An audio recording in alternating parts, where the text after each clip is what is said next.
Se você tem um olhar negativo sobre a vida, que vai além de um pessimismo preventivo, muito provavelmente você comete o erro de pensamento chamado catastrofização.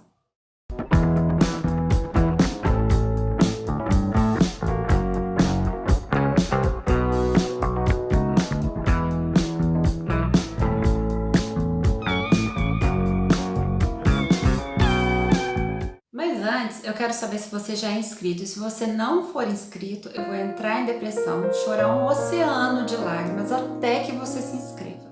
E eu estou catastrofizando assim na brincadeira, porém esse erro de pensamento, ele traz consequências muito negativas e danosas para a vida do indivíduo. Então vamos entender agora, para que você não cometa mais esse tipo de erro de pensamento? Vem comigo. A catastrofização é o erro de pensamento do pessimista por excelência. É uma previsão negativa do futuro sem considerar outras variáveis mais possíveis. Na década de 60, e aqui no Brasil deve ter chegado por volta da década de 80, havia uma duplinha lá dos estúdios Hanna-Barbera. Quem é da minha geração aí vai lembrar que era o Lip e o Hardy. O Hardy era uma hiena extremamente pessimista e tinha assim umas frases que ele falava: ó vida, ó céus, ó dia, isso não vai dar certo. Então o Hardy, ele já previa sempre uma catástrofe, uma coisa negativa, enquanto seu parceiro era um otimista nato. Mas agora vamos aos exemplos para vocês compreenderem como esse erro de pensamento acontece. Por exemplo, vamos imaginar que eu estou grávida. Se eu não tenho esse mecanismo de catastrofização ativado o tempo todo em mim, e eu tô chegando, me aproximando ali do parto, que tipo de pensamentos que eu vou ter? Muito provavelmente, quem irá me acompanhar no dia do parto? Será que tem todos os itens que eu preciso na minha mala da maternidade? Meu bebê vai nascer com saúde? Quanto tempo eu vou precisar permanecer no hospital? A gente vai pensar coisas assim. Quem será que vai me visitar? Eu vou me preocupar com lembrancinha, enfim. Porém, se ao longo do tempo eu desenvolvi a dinâmica da catastrofização dentro de mim, muito provavelmente os meus pensamentos irão na seguinte direção. E se eu não tiver uma dilatação suficiente e precisar de uma cesárea? Tenho certeza que eu vou passar mal com anestesia. E se a anestesia for aplicada no lugar errado da minha coluna e eu parar o movimento das pernas, eu deixar de andar, de me locomover? Pior, e se eu morrer na hora do parto? Quem vai cuidar do meu bebê? Como que vai ser? E se eu morrer e meu marido casar com outra e essa outra pessoa for uma pessoa má e tratar super mal o meu bebezinho? Percebem como os pensamentos são extremamente catastróficos? Esses pensamentos, e aí as pessoas que têm essa dinâmica costumam dizer assim, mas isso pode acontecer. Sim, obviamente são pensamentos que têm um fundo de realidade, porém a chance que esses eventos aconteçam, ela é muito pequena. Só que quem exerce muito frequentemente a dinâmica de catastrofização, ela acredita que a catástrofe é a maioria, sabe? É a probabilidade maior. Então ela inverte, ao invés de ela pegar os dados reais, ela pega a catástrofe como se essa fosse realmente algo que vai acontecer, uma probabilidade enorme, uma grande chance. Então isso prejudica e muito o bem-estar dessa pessoa. Uma outra condição em que o pensamento catastrófico aparece assim diuturnamente, com alta frequência, é no transtorno de ansiedade generalizada, também conhecido como TAG. Pessoas que têm o transtorno de ansiedade generalizada narram o seguinte, que nunca conseguem relaxar, em hipótese alguma, em todas as situações da vida, por menores que elas sejam, por mais simples, eles estão sempre prevendo algo negativo que pode acontecer. Por exemplo, a menor viagem possível, eu vou ali a 20 quilômetros, sei lá, 100 quilômetros da minha cidade, na casa de uma amiga minha, eu já começo a pensar assim, e se eu esquecer alguma coisa na mala? Se eu não levar tudo? E se o carro furar o pneu no meio da estrada? Pior, e se tiver muitos caminhões e os caminhoneiros estiverem virados, sem dormir, e bater no nosso carro de frente, assim?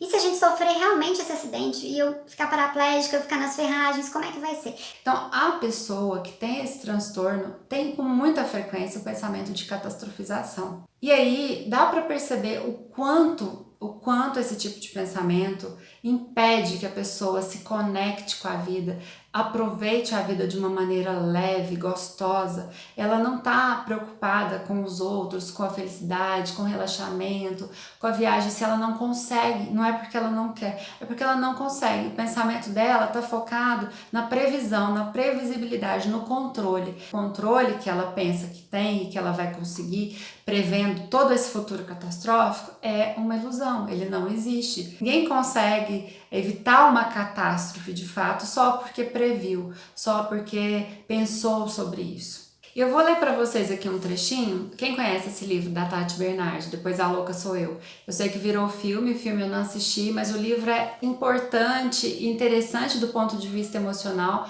porque ela narra toda essa ansiedade, né, que ela vive com esse transtorno do pânico, que ela chama, porque na verdade esses transtornos todos de ansiedade, eles estão dentro de um grande guarda-chuva, então eles são interconectados. Mas eu achei um trecho aqui que mostra justamente assim esse pensamento catastrófico, como que é a vida dessa pessoa.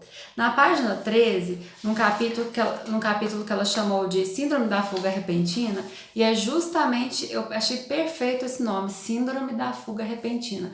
Pessoas que têm o pensamento catastrófico estão sempre pensando como que elas vão sair, se livrar da catástrofe. Então, por exemplo, vão a um show, elas vão querer parar o carro lá na entrada, porque elas têm pavor de pensar que o carro vai ficar travado lá atrás por um outro veículo.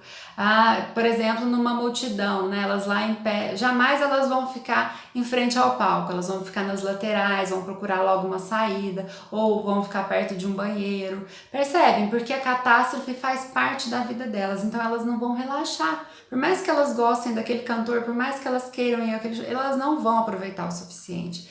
Elas nunca relaxam.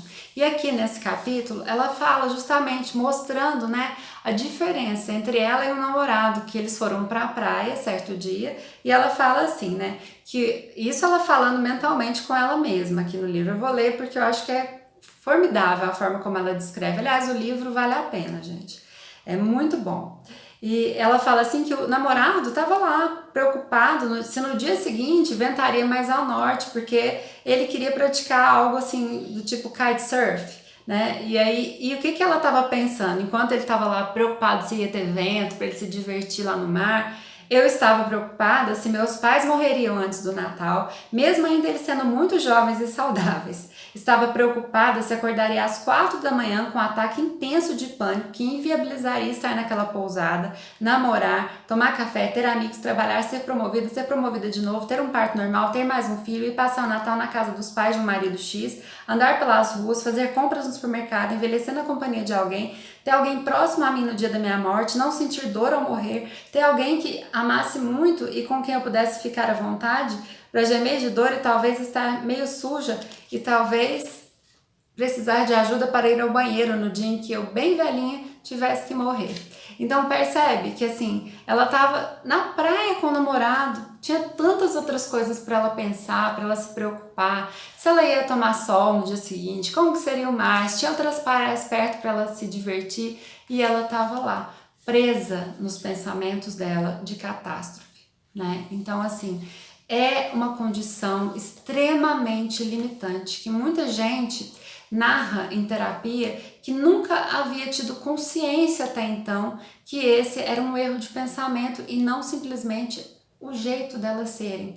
Porque às vezes a pessoa já está pensando assim há tantos anos que ela nem se lembra mais como é não pensar de forma catastrófica ou até ela nunca tenha experimentado. Mas, gente, é possível mudar esses pensamentos para que a vida se torne mais leve, para que a gente possa relaxar, para que a gente possa de fato aproveitar o dia a dia, aproveitar a companhia das pessoas, aproveitar o momento presente, sem tanta preocupação desnecessária com o futuro, que causa uma ansiedade extrema e obviamente promove outras patologias em nós, não só emocionais, mas também físicas, né? Então, é possível. Acho que a mensagem que eu gostaria de deixar para você que tem esse pensamento, que comete esse erro de pensamento é possível mudar, é possível relaxar ao fazer as atividades cotidianas, viagens, entrevistas de emprego, relacionamentos. É possível se sentir feliz, mais conectado, sem toda essa turbulência mental que desproporcional que geralmente nunca acontece, na maior parte das vezes, 99% das vezes, é só um medo, é só um controle e você fica aí preso, né, sem se divertir por completo. As pessoas que trazem com muita frequência esse pensamento, elas falam, inclusive, que nunca se sentiram felizes assim por completo em nenhum momento da vida, porque elas sempre têm algo, parece que um perigo rondando elas de alguma maneira, entende? Então é muito importante que, se você tem esse tipo de pensamento, você busque uma ajuda profissional para que você comece a trabalhar esses pensamentos e deixe eles de lado e coloque outros mais adaptativos para que você viva bem, com mais leveza. Eu espero que vocês tenham gostado desse vídeo. Se gostaram, não deixe de compartilhar, curtir, deixar um comentário aqui, é muito importante para que esse vídeo possa chegar a mais pessoas. Muito obrigada por você estar aqui até o momento e até o próximo vídeo.